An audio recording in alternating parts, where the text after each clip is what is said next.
الحمد لله وكفى وسلام على عباده الذين اصطفى أما بعد فأعوذ بالله من الشيطان الرجيم بسم الله الرحمن الرحيم واذكروا الله في أيام معدودات فمن تعجل في يومين فلا إثم عليه ومن تأخر فلا إثم عليه لمن اتقى واتقوا الله واعلموا أنكم إليه تحشرون صدق الله العظيم।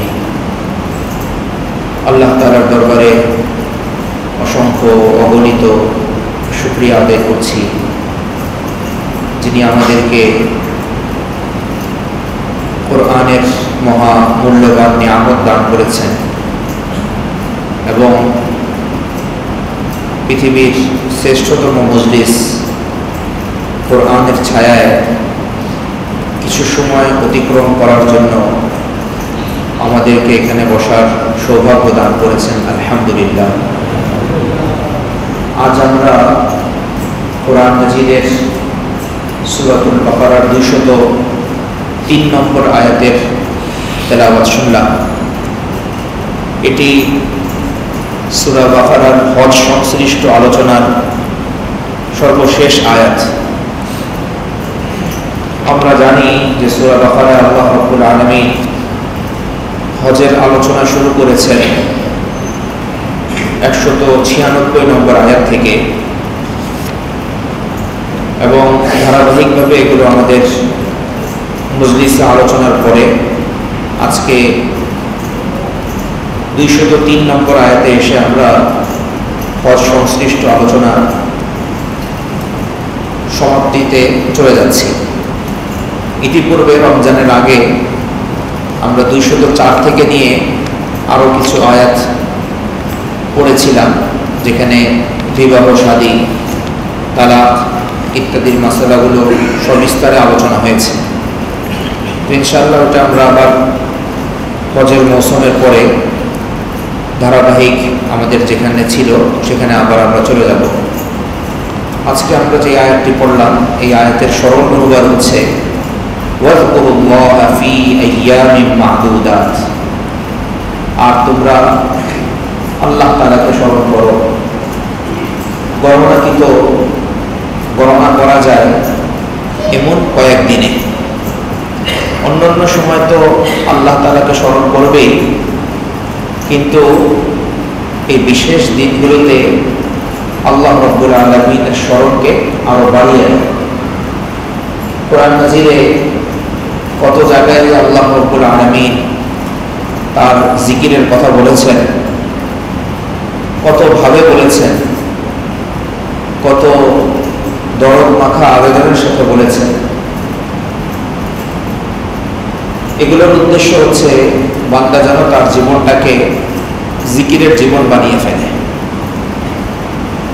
সুবহানাল্লাহ, আলহামদুলিল্লাহ, লা ইলাহা ইল্লাল্লাহ, আল্লাহু আকবার, সুবহানাল্লাহি ওয়া বিহামদিহি, সুবহানাল্লাহিল আযীম।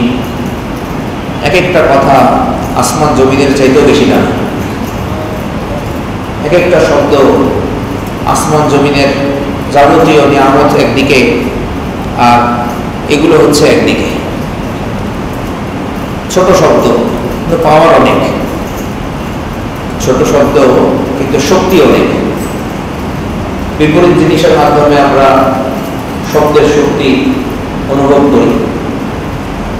আল্লাহ না করুন কোনো বদবক ব্যক্তি অপর একজন মানুষকে বলছে পচা কথা বলল, বিভিন্ন শব্দে গালিগালাজ করল। আপনি দেখবেন যে ব্যক্তিটা মন্দ কথা শুনেছে, গালিগালাজ শুনেছে, মুহূর্তের মধ্যেই তার হাস্যোজ্জ্বল চেহারা লাল হয়ে যায়। সে তো মারে নাই, মায়ের খায় নাই, কেন হলো? এই শব্দের শক্তি, শব্দের আসর। তো পচা যে আসর সেটা তৎক্ষণাৎ প্রকাশ পেয়ে যায়। আর ভালো আসর এটা আল্লাহ রাব্বুল আলামিন মানুষকে এই ক্ষমতা দিয়েছেন যে সে এটাকে তার নিজের মধ্যে ধারণ করতে থাকে। এগুলো তৎক্ষণাৎ প্রকাশ পায় না। আল্লাহ আল্লাহ বলছে, সুবহানাল্লাহ সুবহানাল্লাহ বলছে, তৎক্ষণাৎ এটার আসর প্রকাশ পায় না। কিন্তু কোনো ব্যক্তি যদি আল্লাহ আল্লাহ শব্দগুলোকে যেভাবে উচ্চারণ করার কথা হাদিসের মধ্যে বলা হয়েছে, যে এমনভাবে বলতে থাকো লোকজন যেন তোমাকে পাগল বলে, সেভাবে যদি বলা শুরু করে, বড়রা যেভাবে শিখান সেভাবে যদি পড়া শুরু করে, এই শব্দগুলোরও বিভিন্ন ক্রিয়া আছে এবং এগুলো ব্যক্তির মধ্যে প্রকাশ পায়। শাইখুল ইসলাম হুসাইন আহমদ মাদানী রহমতুল্লাহ আলাইহির জীবনীতে আছে যে তিনি যখন প্রথম দিকে তার উস্তাদ হাজী ইমদাদুল্লাহ মুহাজিরি মক্কি রহমতুল্লাহের কাছ থেকে জিকিরের সবক নিলেন, আল্লাহ আল্লাহর সবক নিলেন যে দৈনিক অসংখ্যবার পড়তে হবে, 5 আনফাস, এটাকে সুফিদের ভাষা বলে 5 আনফাস। 5 আনফাসের পদ্ধতি হচ্ছে যে আপনি মুখ নাড়ছেন না কিন্তু অটোমেটিক জিকির চলছে, মুখ নাড়ছেন না কিন্তু জিকির চলছে। এমনকি ঘুমের ভিতরেও তার অজ্ঞাত সারে আল্লাহ আল্লাহ চলতে থাকবে। শ্বাস নিচ্ছে তখন আল্লাহ ভিতরে ঢুকছে, শ্বাস ছাড়ছে তখন হু শব্দটা বের হচ্ছে। এমনভাবে সে গ্রহণ করছে যেন দুনিয়ার যাবতীয় নিয়ামত, আখিরাতের যাবতীয় নিয়ামত আল্লাহ শব্দের সাথে সাথে তার ভিতরে ঢুকে যাচ্ছে। যখন সে হু ছাড়ছে তখন তার ভিতরে যত পঙ্কিলতা আছে, যত পাপ আছে, যত খারাপ জিনিস আছে, সবকিছু ভিতর থেকে বের করে দিচ্ছে। এই যে অনুভূতিগুলো, আল্লাহ হাজিরি, আল্লাহ আমার সাথে আছেন, আল্লাহ সবকিছু দেখছেন, আমার গতি প্রকৃতি সবকিছু আল্লাহ তাআলার সামনে স্পষ্ট, এরকম ইস্তেজারের সাথে যখন এই শব্দগুলোকে একা একে আপনি উচ্চারণ করবেন, তখন এটা আপনার মধ্যে এক বিরাট ক্রিয়া তৈরি করবে। আমরা বলছিলাম শাইখুল ইসলাম হুসাইন আহমদ রহমতুল্লাহ আলাইহি যখন তার উস্তাদের কাছ থেকে জিকিরের তালকিন গ্রহণ করলেন, জিকিরের শিক্ষা লাভ করলেন, তখন প্রথম দিকে তিনি মদিনা মুনাওয়ারার মসজিদে নববীতে এই জিকিরগুলো করতেন। কিছুদিন যাওয়ার পরে এই জিকির এখন সবার সামনে করতে পারেন না। তিনি তার জীবনের মধ্যে লিখেছেন যে কেন করতে পারি না, এর কারণ হচ্ছে যখনই আমি জিকির করি তখন শরীরের মধ্যে একটা কম্পন তৈরি হয়, তো লোকজন এই কম্পন দেখবে, এটা আমি চাই না। তো আমার সাথে আল্লাহ তাআলার সাথে এক বিরাট বিশেষ সম্পর্ক, মানুষকে আমি এটা দেখাতে চাই নাই। তাই আমি মসজিদে ইজাবা, এখন তো আশপাশে জঙ্গল খুঁজে পাওয়া খুব অনেক দূরে জঙ্গল হয়ে গেছে, তখন 1-2 কিলোমিটার হাঁটলেই জঙ্গল পাওয়া যেত। আজকে থেকে প্রায় 100 বছর আগের কথা, 1917-18 দিকের কথা। তো তখন তিনি এই কম্পনটা যেন মানুষ না দেখে এই জন্য জঙ্গলের দিকে চলে যেতেন এবং সেখানে গিয়ে মন যতক্ষণ না ভরতো ততক্ষণ বাস আল্লাহ আল্লাহ বলতেন।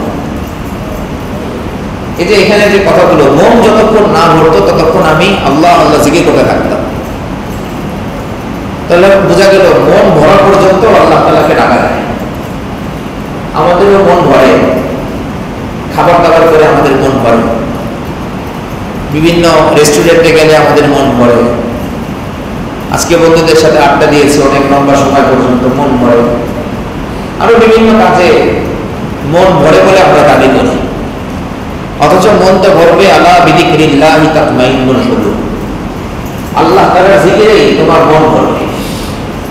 শুনে রাখো, আল্লাহ তাআলার জিকির দিয়েই মানুষের মন প্রশান্তি লাভ করে। তো আল্লাহ তাআলা সেই জিকিরের কথা বলছেন যে তোমরা আল্লাহ তাআলাকে স্মরণ করো ফি আইয়ামিন মা'দুদাত। এখানে বিশেষভাবে কিছু দিনের কথা বলা হয়েছে, কয়েকটি দিবসের কথা বলা হয়েছে। এই গণনাকৃত দিবস দ্বারা উদ্দেশ্য হচ্ছে 5টা দিন। কোন 5 দিন? হজের 5 দিন। আরাফাত দিবস, এরপরে ঈদের 3 দিন এবং ঈদের পরবর্তী 1 দিন, যে সময়গুলোতে আমরা, যদিও হজের দিনটা আরাফার দিনের আগের থেকে শুরু হয়, এখানে ওই মিনার দিন অর্থাৎ 8 তারিখ বাদে 9 জিলহজ, 10 জিলহজ, 11, 12, 13 এই 5 দিনকে বোঝানো হয়েছে। ফি আইয়ামি মাহদুদাত বলে ইবনে আব্বাস রাদিয়াল্লাহু আনহু সহ অনেক সাহাবীদের এটাই ব্যাখ্যা। তারা বলতেন আল্লাহ তাআলা এখানে বিশেষভাবে জিকিরের কথা বলেছেন।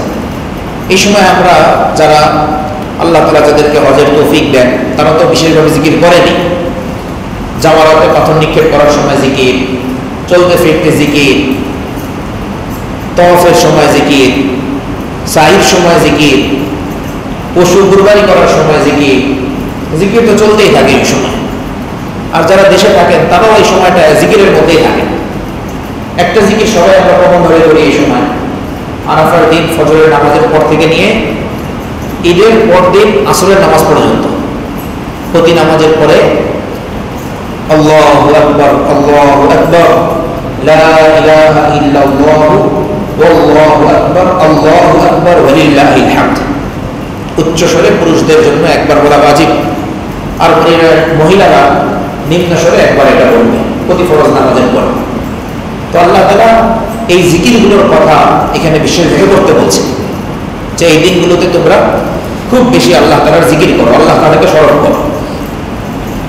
ফামান তাআজ্জালা ফি ইয়াওমাইন ফালা ইসমা আলাইহি। এরপরে আল্লাহ তাআলা এখানে মিনাতে অবস্থান করা হাজীদের সাথে সংশ্লিষ্ট একটা মাসালা বলছে।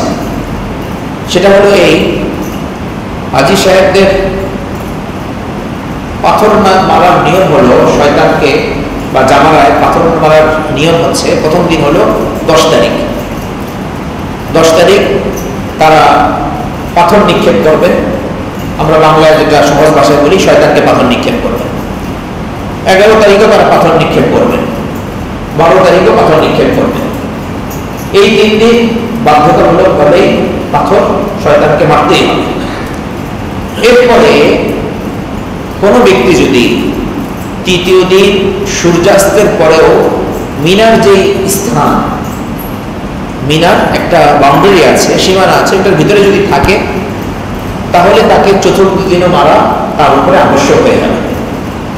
সূর্যাস্তের পরে 12 তারিখ সূর্যাস্তের পরে অর্থাৎ 13 তারিখ যদি মিনাতে থাকা অবস্থাতেই শুরু হয়ে যায়, তাহলে চতুর্থ দিনও তাকে মিনায় জামারাতের মধ্যে পাথর নিক্ষেপ করতে হবে। এটা হলো মাসআলা। তো কেউ কেউ এই মাসআলা এভাবে শোনার পরে তারা কি করেন, তারা 12 তারিখে সূর্যাস্তের আগে এই চিন্তায় দৌড় লাগান, আজকে যদি সূর্যাস্তের পরে এখানে থেকে যায় তাহলে তো আগামীকালকে আমার পাথর মারতে হবে, জলদি পালাও। তো এই চিন্তা করে এখান থেকে দ্রুত যাওয়া, এটা ইবাদতের শানের সাথে যায় না। সে যাবে যে হজের অনেকগুলো ইবাদতবন্দি করেছি, এখন তো একটু ক্লান্ত হয়ে পড়েছি, হে আল্লাহ আমার ক্লান্তি, আমার দুর্বলতা তুমি দেখতে পাচ্ছ, তো আল্লাহ তুমি এটাকেই কবুল করে নিও, এখন চলে যাই, ইনশাআল্লাহ আগামীবার আবার আসবো, আগামীবার আবার আসছি, এটাই মিনাতে অবস্থান আমার শেষ নয়, আমি আবার আসবো, শয়তানকে আবার পাথর নিক্ষেপ করবো। আর সারা জীবন যেখানেই থাকি সেখানে তো শয়তানকে আমি লাঞ্ছিত করতেই থাকি। এই চিন্তা নিয়ে সে মিনা ত্যাগ করবে। অন্তরের ভিতরে একটা কান্নাকাটির হালাত অবস্থা থাকবে যে আহা, সোনার দিনগুলো আমার খাঁচার মধ্যে আর থাকলো না, এভাবে সে এখান থেকে প্রস্থান করবে। এরপরে যদি আপনার তৌফিক দেন মিনার আশপাশেই বাসাটা, অথবা সহজেই সে মিনায় আসতে পারছে, কিংবা ইচ্ছা করেই সে কি করলো যে না চতুর্থ দিনও পাথর মারবো, সুযোগ আছে চতুর্থ দিনও পাথর মারবো, শরীরে শক্তি আছে, আলহামদুলিল্লাহ সবকিছু ঠিকঠাক আছে, সারা সফর সঙ্গী তারাও এটাকে সহজভাবে নিচ্ছেন, তাহলে ওখান থেকে যাবে চতুর্থ দিনও পাথর নিক্ষেপ করবে। তো আল্লাহ তাআলা এখানে এই দুইটা মাসআলার কথা বলছেন যে হয় তুমি 3 দিন পর্যন্ত পাথর নিক্ষেপ করতে পারো, অথবা চতুর্থ দিনেও তুমি পাথর নিক্ষেপ করতে পারো। আল্লাহ তাআলা ইরশাদ করছেন ফামান তাআজ্জালা ফি ইয়াওমাইনি ফালা ইসমা আলাইহি। কোন ব্যক্তি 10 তারিখের পরে আরো 2 দিন ইবাদত করার পরে যদি জলদি চলে যায়, 10 তারিখের পরে আরো 2 দিন, অর্থাৎ 12 তারিখ, 10 তারিখের পরে আরো 2 দিন মিনায় অবস্থানের পরে জলদি যদি চলে যায়, ফালা ইসমা আলাইহি, তাহলে এতে তার কোনো গুনাহ হবে না। সেজন্য এটা মনে না করে আমি তো এখান থেকে পালায় গেলাম, গুনাহ করে ফেললাম, না, পালানোর অনুমতি ছাড়া আবার ফিরে আসার অনুমতি নিয়ে সেই জায়গাটা প্রস্থান করবে, এতে তার কোনো গুনাহ হবে না। ওয়ামান তাআখার, আর কেউ যদি বিলম্বিত করে, কেউ যদি মনে করে যে না আজকে আরেকটা দিন এখানে অবস্থান করি, অর্থাৎ চতুর্থ দিনেও সে যদি এখানে অবস্থান করে, আল্লাহ তাআলা বলছেন ফালা ইসমা আলাইহি, তাহলেও তার কোনো সমস্যা নেই। যদি 3 দিন থাকে সমস্যা নেই, আর যদি 4 দিন থাকে সমস্যা নেই। উভয় অবস্থাতেই আল্লাহ রাব্বুল আলামিন তাকে মাফ করে দিবেন। উভয় অবস্থাতেই আল্লাহ সুবহানাহু ওয়া তাআলার মাগফিরাত এবং রিজওয়ান নিয়ে সে বাড়িতে ফিরবে। উভয় অবস্থাতেই আল্লাহ তাআলা তার উপরে খুশি হয়ে যাবেন, সে যে অবস্থা নিয়ে ফিরবে। শর্ত কি? লিমানিত তাকা, এই বিধান তাদের জন্য যারা আল্লাহ তাআলাকে ভয় করতে জানে। কিন্তু মিনায় থাকলো, 5 দিন থাকলো, 4 দিন থাকলো, তাকওয়া অর্জন করলো। মিনায় থাকলো, এই পুরোটা সময় গল্প গুজবের মধ্যে কাটালো, আল্লাহ তাআলার ভয় তার দিলের ভিতরে আসলো না। এটাকে সে একটা পিকনিক বানিয়ে নিল। আল্লাহ তাআলার ভয়, আল্লাহ তাআলার খেয়াল, জিকির কোনো কিছু তার অন্তরের ভিতরে রেখাপাত করছে না। গাল গল্প করা, বিভিন্ন শিকায়ত করা, অন্যদের ব্যাপারে বিভিন্ন রকমের জবরদখলি করা, এটাই যদি তার বিষয় থাকে, আল্লাহ তাআলার ভয় যদি তার ভিতরে না আসে, তাহলে সে 3 দিন থাকুক, 4 দিন থাকুক, কাবা শরীফের গেলাফ ধরে বসে থাকুক, কোনো ফায়দা নেই। আসল জিনিস হলো তাকওয়া অর্জন করতে হবে। আসল জিনিস হলো তাকওয়া অর্জন করতে হবে। তাকওয়া যদি চলে আসে, তাহলে 3 দিনেই অনেক কিছু, 3 দিনেই আপনি আপনার জান্নাত বানিয়ে নিয়েছেন। তাকওয়া যদি চলে আসে, তাহলে 4 দিনেও আপনি আপনার জান্নাত বানিয়ে নিতে পারেন। আল্লাহ তাআলার ভয় সারা জীবনের জন্য আপনি নিয়ে যেতে পারলেন কিনা, সেটাই হলো আসল বিষয়।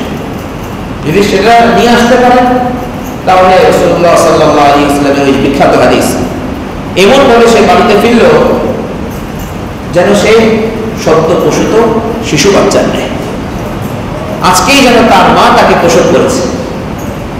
বারবার হজ এবং উমরা করতে থাকো, স্বর্ণ এবং রূপার ময়লা যেভাবে দূর হয়ে যায় হাপনের মাধ্যমে, ঠিক হজ এবং উমরা বারবার করতে থাকলে তোমার শরীর থেকে যাবতীয় ময়লা দূর হবে, আল্লাহ তাআলা তোমার দারিদ্র দূর করে দিবে, তোমার ফাকার আল্লাহ তাআলা দূর করে দিবে।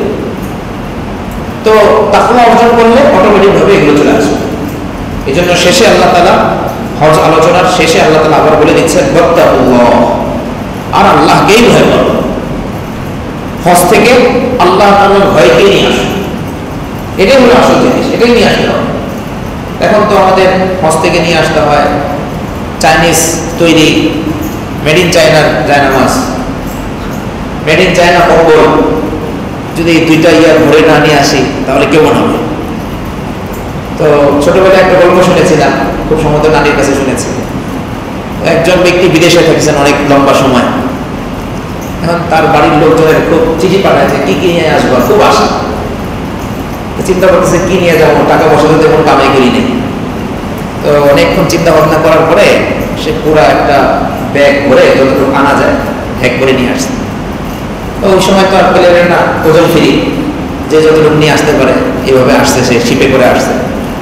আসার পরে যেটা উঠাইছে তার আত্মীয় স্বজন উঠালে 2-3 জন করে উঠাতে পারে না, খুব কষ্ট করে বাড়িতে নিয়ে আসছে।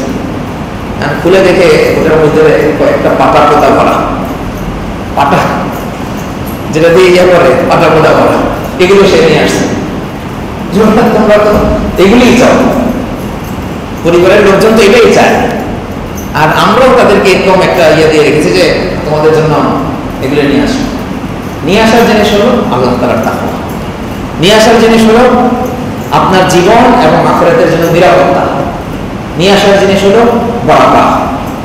ইন্না আউওয়ালা বাইতিন উদিআ লিন-নাসি লাল্লাযী বিবাক্কা মুবারাকান ওয়া হুদাল লিল আলামিন। আল্লাহ তাআলা বলেন এই ঘরকে আমি বানাইছি যে এখান থেকে তুমি বরকত হয়ে যাবা এবং এখান থেকে তুমি হেদায়েত নিয়ে যাবা। ওমান দাখালাহু কানা আমিনা, এই ঘরে যে আসলো আল্লাহ তাআলা তাকে দুনিয়া আখিরাতে নিরাপত্তা দিয়েছে। এগুলো নেওয়ার জন্য আমি এই ঘরকে বানাইছি, এগুলো নিয়ে যাবেন। এছাড়া যা আছে সব ওখানে মেড ইন চায়না, সব ওখানে মেড ইন চায়না। কিন্তু ওগুলি খোঁজার জন্য এখন আমাদের বাংলাদেশে ওগুলির দাম কম। ওখানের তুলনায় আমাদের বাংলাদেশে খদ্দের মার্কেটে আপনি যান, এখানে দাম কম দামে পেয়ে যাবেন। মিসওয়াক তসবিও বাইরে, তবু এটা আমলের জিনিস। মিসওয়াক এটা আমলের জিনিস, তসবি এটা আমলের জিনিস, খেজুর পানি, অনেক কিছু অনেক কিছু এগুলি আনা জিনিস। বাহ্যিক যদি জিনিস আনতেই হয় এগুলি হলো আনা জিনিস। আর যে কথাটা আল্লাহ তাআলা বলে দিলেন হজের গিফট,